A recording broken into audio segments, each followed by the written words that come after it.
Alright, so we've been working on learning about graphing rational functions.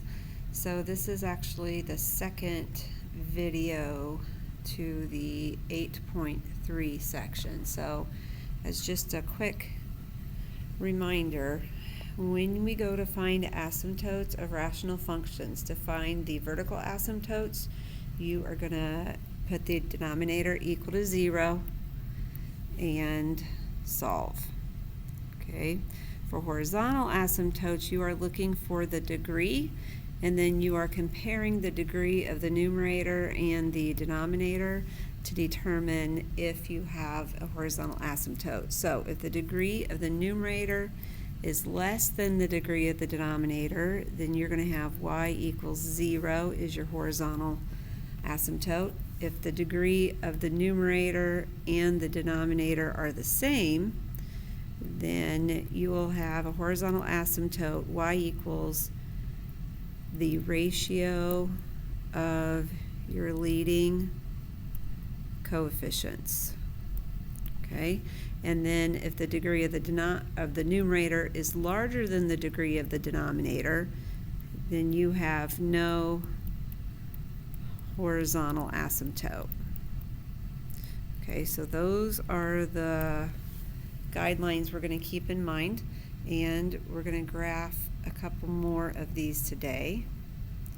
So let's look at this one, number 6. Okay, so first thing, we want to find the asymptotes. So horizontal asymptote, look for the degrees.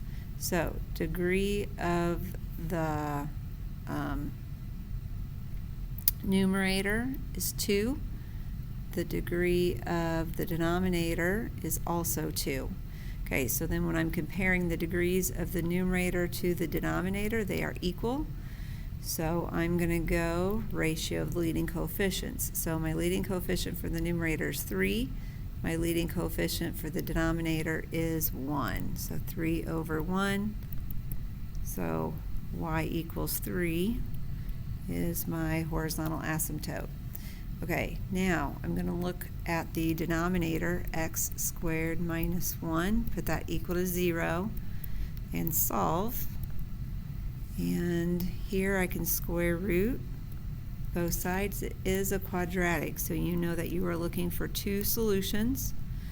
So x equals plus and minus 1. So x equals 1 and x equals negative 1. So you're going to have 3 asymptotes on this one. Okay, so I'm going to start with sketching in my asymptotes. Again, please label your graphs.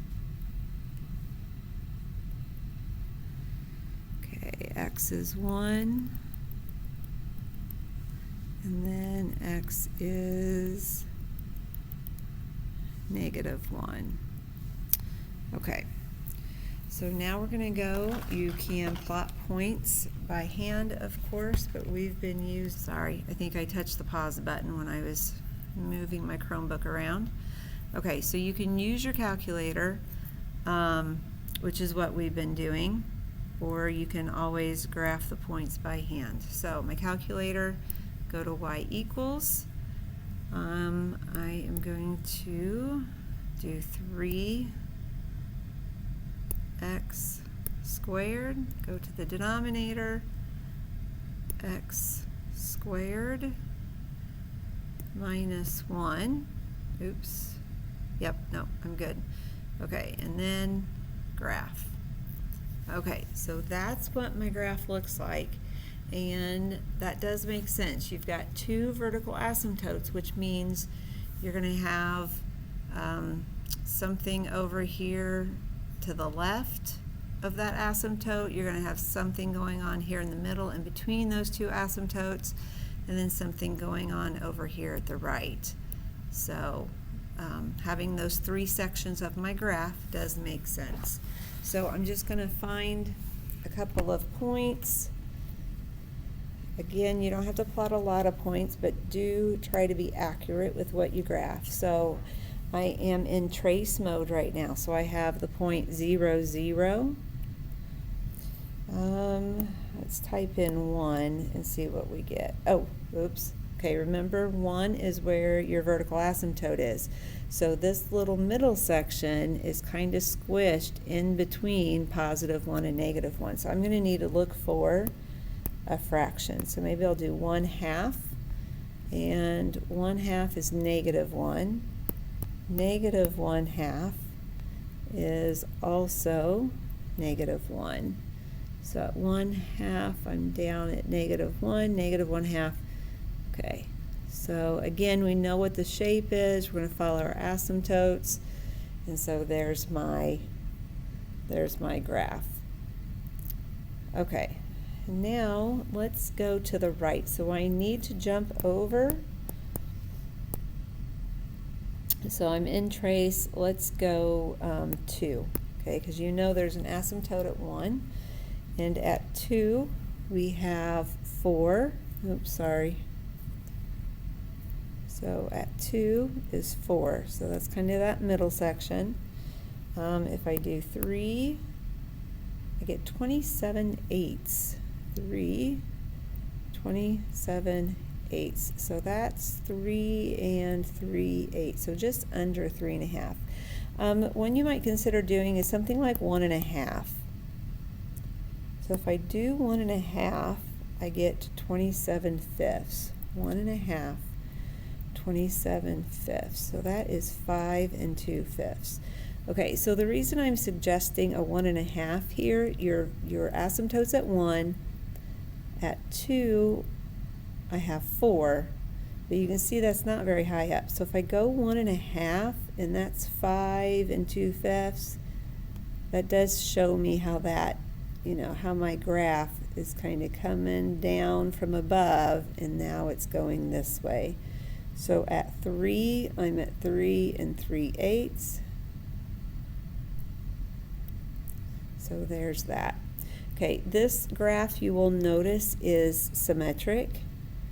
So when you go to find like values for -1.5, so -1.5 is also going to be that 27/5 or that 5 2/5. Okay, -2 will be 4, and -3 will be the 3 3/8. Okay, so -1.5, 5 2/5, -2 is 4, and -3 is 3 3/8. Okay, and there it is. Okay, again, just a few points. Do try to make a pretty nice looking graph out of it so I can know that you understand what your calculator is telling you. Let's talk about domain and range. Okay, so kind of a safe way to do domain and range is just piggyback off of your asymptotes. So domain, I have 2 vertical asymptotes at 1 and -1. I'm going to say real numbers not equal to, and you can go ahead and say plus and -1. That's all right. Okay, so that's a good description for our domain. The range is a little trickier. We have different sections of this graph. You do know that since you have a horizontal asymptote of 3, that you definitely will not have a y value at 3. So if you kind of want to play it safe, if you just tell me range is not equal to 3, I'm okay with that. Now if you want to be more specific, you definitely have 2 sections to this range. So you have here this section that is above your asymptote, so above 3, and then you have this middle section that is here, and it is below 0. Okay, so if you want to, you could section this range off into 2 pieces. So one portion of the range is real numbers greater than 3, or then for our other section of the range, we could go real numbers less than or equal to 0. Okay, now I'm doing equal to 0 because you do have a point at 0. However, on the other portion, I'm saying greater than 3 because, again, that asymptote, you never touch that asymptote, okay? So just greater than 3. It will never actually get to 3.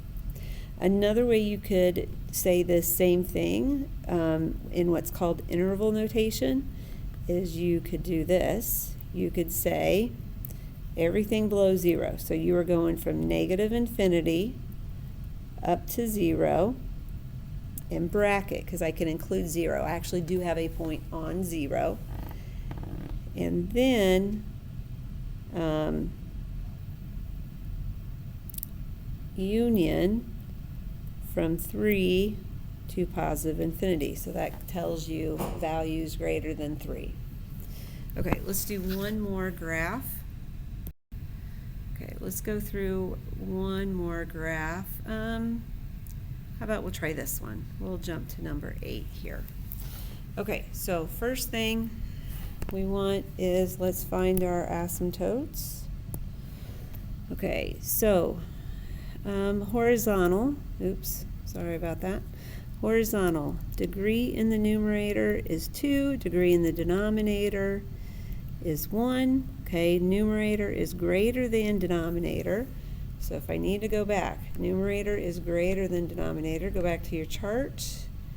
Right here, numerator is greater than the denominator. You have no horizontal asymptote on this one. Okay, so horizontal asymptote, none for horizontal. Okay, your vertical asymptote, denominator equal to 0. So x minus 4 equals 0. You will get x is 4. So you have one asymptote here, x is 4. Okay, so 1, 2, 3, 1, 2, 3, here's 4. Okay, there it is. We can go to our calculator. Oh, sorry. Let's go right here. Okay. So we're going to have x squared minus 2x minus 3 and x minus 4. Okay, so there's the graph. Now you know from some of the others that we saw, you've got this vertical asymptote, and I'm seeing this one portion here.